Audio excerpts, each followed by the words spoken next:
नमस्कार and welcome to Bharat affairs. Trump का जो रेसिप्रोकल टैरिफ है इसका एक हिट लिस्ट जारी हो चुका है, जिसमें यहाँ पर इंडिया के बारे में ये कहा जा रहा है कि इंडिया के ऊपर में 26% का जो रेसिप्रोकल टैरिफ है ये इम्पोज किया जाएगा। वैसे इसमें इंडिया ही नहीं, इसमें सभी देश शामिल हैं जिनको ट्रम्प एक लंबे टाइम से कह रहे हैं कि ये देश के ऊपर में हम रेसिप्रोकल टैरिफ को इम्पोज करेंगे, जिनमें से China, European union, Japan, Taiwan, south Korea, तमाम जो देश है इनमें शामिल है। और सबसे अजीब बात यहाँ पर यह है कि ट्रम्प के रेसिप्रोकल टैरिफ में सबसे ज्यादा जो टैरिफ इम्पोज किया गया है वो है कंबोडिया। इसके बाद वियतनाम, श्रीलंका जैसा देश, इवन कि बांग्लादेश 5वें पोजीशंस पर है। और वहीं इंडिया का जो पोजीशन है बेसिकली बीच में कह सकते हैं, जहां पर 26% जो टैरिफ है वो इम्पोज किया गया है। और इन सब को लेकर ना दुनिया भर के जो देश है, इवन कि यूके के प्राइम मिनिस्टर कीयर स्टारमर, कनाडा की मार्क कार्नी, ऑस्ट्रेलिया के एंथोनी एल्बनीज, ये सभी लोग ये कह रहे हैं आज के टाइम में कि रेडी टू फाइट ट्रम्प के रेसिप्रोकल टैरिफ को जवाब देने के लिए यहाँ पर हमें मिलकर फाइट करना होगा। क्योंकि ट्रम्प ने जब इंडिया के ऊपर में जब रेसिप्रोकल टैरिफ को इम्पोज किया 26% का, तो इसके पहले ट्रम्प ने यहाँ पे ये कहा कि जो पीएम मोदी है ये और ट्रम्प के बीच में जो पर्सनल टाइज है ये काफी अच्छे हैं, लेकिन इसका इम्पैक्ट दोनों देश के बीच जो ट्रेड है इस पर ना पड़े। क्योंकि यहाँ पर यह कहा जा रहा है कि मोदी तो अच्छे यहाँ पर दोस्त है, लेकिन जो टैरिफ पर जो बिहेवियर है, जो व्यवहार है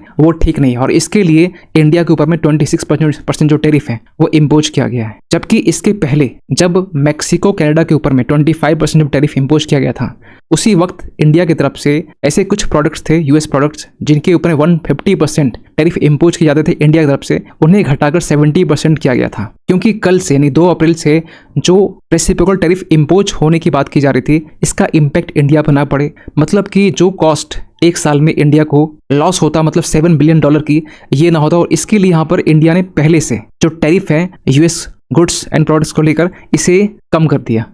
वैसे अगर आप इंडिया के साथ बाकी देश के जो ट्रेड है वो देखेंगे तो आप देखेंगे चाइना के साथ में इंडिया का सबसे ज़्यादा ट्रेड होता है। दूसरा में यहाँ पर अमेरिका है, जिनके साथ में इंडिया का ट्रेड सरप्लस है। लेकिन इस रेसिप्रोकल टैरिफ के बाद में ये जो सरप्लस का जो आंकड़ा है ये काफ़ी ज़्यादा कम होने वाला है। यही नहीं, इंडिया और यूएस के बीच में जब पीएम मोदी यूएस जाते हैं, दोनों देश के बीच में एक बात को लेकर डील की जाती है कि दोनों देश जो आज के टाइम में $118.2 बिलियन का जो ट्रेड कर रहे हैं, इसे बढ़ाकर 2030 तक में $500 बिलियन तक करना है। अब ये चीज़ें ना एक लॉन्ग एम्बिशन की तरह देखा जा रहा है। वहीं अगर आप देखेंगे टॉप 5 प्रोडक्ट्स जो बेसिकली इंडिया यूएस से खरीदता है, जिनमें से पेट्रोलियम क्रूड है, जिनके ऊपर टैरिफ 7.5 से 8% तक है, गोल्ड है जिनमें 20% का टैरिफ इम्पोज किया जाता है, पेट्रोलियम प्रोडक्ट्स हैं, इलेक्ट्रॉनिक्स कंपोनेंट्स है, और यहाँ पर कोल एंड कोक है। वहीं दूसरी तरफ बात करें ऐसे प्रोडक्ट्स जो बेसिकली इंडिया यूएस को बेचता है, मतलब एक्सपोर्ट करता है, जिनमें से पेट्रोलियम भी है, medicine and pharma, telecom instrument, ये तमाम जो चीजें हैं ये इंडिया यूएस को एक्सपोर्ट करता है। और इन सब चीजों में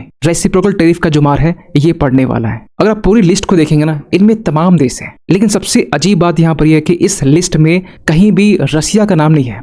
रसिया जो है यहाँ पर मिसिंग है। इस रेसिप्रोकल चार्ट में रसिया का नाम है ही नहीं। इवन रसिया नहीं, रसिया के साथ साथ यहाँ पर नॉर्थ कोरिया, जी हाँ नॉर्थ कोरिया, जिनके ऊपर में यूएस लगातार सैंक्शन इम्पोज करता है, क्योंकि वो अपनी तरफ से न्यूक्लियर टेस्ट और बाकी मिसाइल्स का टेस्ट करता रहता है। इवन कि क्यूबा भी है, बेलारूस भी है, इनके ऊपर भी कोई भी सैंक्शंस इम्पोज नहीं किया गया है। और सबसे अजीब बात यहाँ पे है कि रसिया इसमें शामिल है, वो रसिया बाइडेन के टाइम में जब सबसे ज्यादा जो सैंक्शंस इम्पोज किए गए थे, यानी कि जब से रसिया यूक्रेन वॉर स्टार्ट होता है तब से लेकर अब तक 4000 सैंक्शंस रसिया के ऊपर में इम्पोज किए गए, उनके ऊपर में कोई भी सैंक्शंस या कोई टैरिफ इम्पोज नहीं किया गया। लेकिन वहीं दूसरी तरफ कुछ ऐसे आइलैंड कंट्री भी है, हर्ड एंड मैकडोनाल्ड आइलैंड। अगर आप मैप में देखेंगे तो ये जस्ट आपको इंडियन ओशन के नीचे आपको दिखाई देगा। यहाँ पर ये ऐसा छोटा सा एक आइलैंड है जहाँ की पॉपुलेशन 0 है, जहाँ ओनली पेंगुइन रहते हैं। ये छोटा सा आइलैंड के ऊपर में भी यहाँ पर रेसिप्रोकल जो टैरिफ है वो इम्पोज किया गया है 10% का।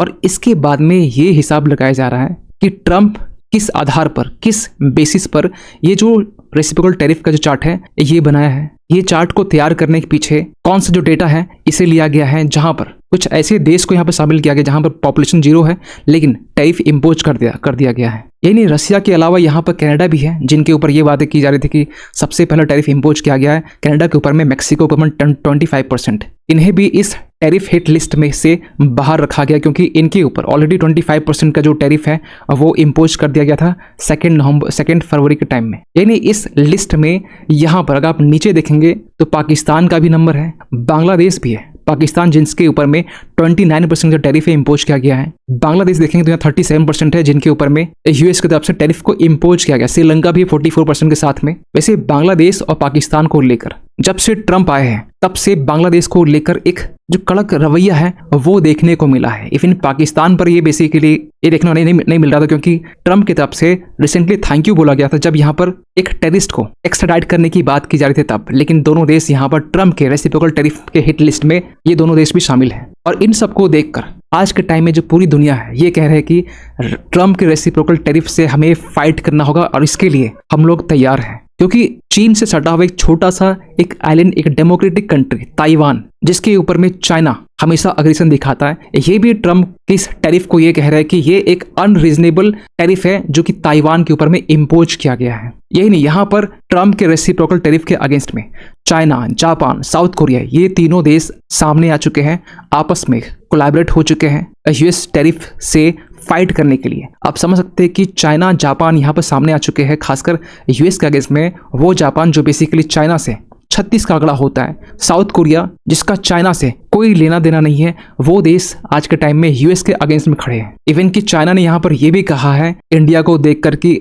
यूएस के टैरिफ को देखकर चाइना रेडी है यहाँ पर इंडिया से अपने प्रोडक्ट्स को बाय करने के लिए। आप यहाँ पर देख पाएंगे बेसिकली आर्टिकल्स 1 अप्रैल का है, China ready to buy more products from India as US tariff looms. और इसके लिए चाइना के जो प्रेसिडेंट हैं शी जिनपिंग, इन्होंने इंडिया को ये ऑफर भी दिया था खासकर ट्रेड को लेकर। लेकिन ट्रंप के रेसिप्रोकल टैरिफ का जो इम्पैक्ट है इसको लेकर यूएस के जो चैम्बर ऑफ कॉमर्स डिपार्टमेंट है वो ये कहता है कि इसका इम्पैक्ट ह्यूज हमें देखने को मिल सकता है। क्योंकि इसको लेकर सबसे पहले ये कहा जा रहा है कि इससे जो इन्फ्लेशन है यूएस में ही ये बढ़ने वाला है 5.5%। यानी जो आसपास के जो देश है ना, कनाडा, मेक्सिको, यहाँ पर भी इन्फ्लेशन बढ़ता हुआ दिखाई देगा। वैसे यहाँ पर इंडिया को लेकर ये कहा जा रहा है कि इससे -0.7% जो इन्फ्लेशन है वो कम हो सकता है। खैर ये एक शॉर्ट टाइम के लिए होगा, लेकिन रेसिप्रोकल टैरिफ को देखकर ये लग रहा है कि पूरी दुनिया जहाँ पर टैरिफ इम्पोज करने की बात की जा रही थी, खासकर मार्च 2025 तक की बात करें तो जो आंकड़ा 6% के आसपास में था, अब ये मैक्सिमल सिनेरियो तक पहुंच चुका है 35% तक। यानी यहाँ पर जो बिटकॉइन्स हैं और बाकी जो अदर क्रिप्टोज हैं ये भी फॉल होता हुआ दिखाई दे रहा है। मतलब ये कहा जा रहा है कि जो थर्सडे तक ये 4% नीचे गिरा है, मतलब $82,000 जो है ये नीचे आ चुका है। मतलब यहाँ पर ये है कि पूरा जो ग्लोबल इनकम है ये 1.4 ट्रिलियन ये हिट कर सकता है, खासकर इस रेसिप्रोकल टैरिफ को लेकर, जिसे ट्रम्प कहते हैं ये लिबरेशन डे हमारे लिए। लेकिन ओवरऑल इंडिया के ऊपर इम्पैक्ट क्या पड़ेगा इसको लेकर ना एक्सपर्ट्स ये कहते हैं कि एक स्ट्रॉन्ग नेशंस यूएस वो जो भी चाहता है और वो कर सकता है। अगर वो चाहेगा टैरिफ इम्पोज करना इंडिया के ऊपर में तो वो टैरिफ इम्पोज कर सकता है, जिसका इम्पैक्ट हमें इंडियन इकोनॉमी में देखने को मिल सकता है। पहली बात तो ये है एक ऑल्टरनेटिव ट्रेड ब्लॉक्स हमें देखने को मिल सकता है कि स्ट्रेटेजिक पार्टनर्स सामने आता हुआ दिखाई दे सकता है, जहां पर चाइना के साथ इंडिया भी हो सकता है, जापान भी हो सकता है, साउथ कोरिया भी हो सकता है। इवन यहाँ पर जो इन्वेस्टर्स के जो कॉन्फिडेंस है ये डेंट होता हुआ दिखाई दे रहा है, खासकर इस स्टेप के बाद में। इवन यहाँ पर SBI रिसर्च रिपोर्ट जो है वो ये कहते हैं कि इसका इम्पैक्ट हमें लिमिटेड देखने को मिल सकता है, क्योंकि ये सेम बातें यहाँ पर जो है जो several global research and ratings firms है वो कह रहे हैं, बैंक्स ये बातें कह रहे हैं, जिनमें से गोल्डमैन जो सेक है, नोमुरा है, मॉर्गन स्टैनली और फिच है, ये तमाम जो देश ये जो फर्म्स है वो ये कह रहे हैं कि इसका इम्पैक्ट लिमिटेड होगा इंडिया के ऊपर में। लेकिन जो भी इम्पैक्ट होगा इस इम्पैक्ट के बावजूद भी यहाँ पर जो इकोनॉमिस्ट है वो ये मान रहे हैं कि India will continue to be the fastest growing economy in the world. Even कि IMF ने यहाँ पर जनवरी के टाइम में वर्ल्ड इकोनॉमिक आउटलुक के जरिए ये कहा कि इंडिया कमिंग ईयर्स में वर्ल्ड का 3rd लार्जेस्ट इकोनॉमी बन सकता है। नमूरा का जो रिसेंट फाइंडिंग्स है वो ये कह रहा है कि एशिया का मोस्ट रेजिलिएंट इकोनॉमीज जो है वो है India in the ongoing trade conflict के बावजूद भी। खैर इसको लेकर ये भी कहा जा रहा है कि ये जो रेसिप्रोकल टैरिफ है ये इंडिया के ऊपर में तो हमें कम देखने को मिल सकता है इसकी जो मार है, लेकिन जो कॉम्पिटिटर्स वियतनाम है, बांग्लादेश है, इसके ऊपर में ज़्यादा देखने को मिल सकता है, क्योंकि इस टैरिफ से इंडियन जो अप्रैल है और जो फुटवेयर सेक्टर्स है ये बूस्ट होता हुआ दिखाई दे सकता है। खैर आप क्या सोचते हैं पूरी इस अपडेट को लेकर कमेंट कीजिएगा। और जाते जाते एक क्वेश्चन हम सभी के लिए, हाल ही में यहाँ पर किस कंट्री ने 75th एनिवर्सरी जो है डिप्लोमेटिक रिलेशंस विद इंडिया के साथ में ये सेलिब्रेट किया गया है? आपके सामने ऑप्शन है जापान, चाइना, रशिया या फिर साउथ कोरिया। सही आंसर कीजिए कमेंट सेक्शन पे। मिलते किसी अगली वीडियो में, तब तक के लिए थैंक यू सो मच।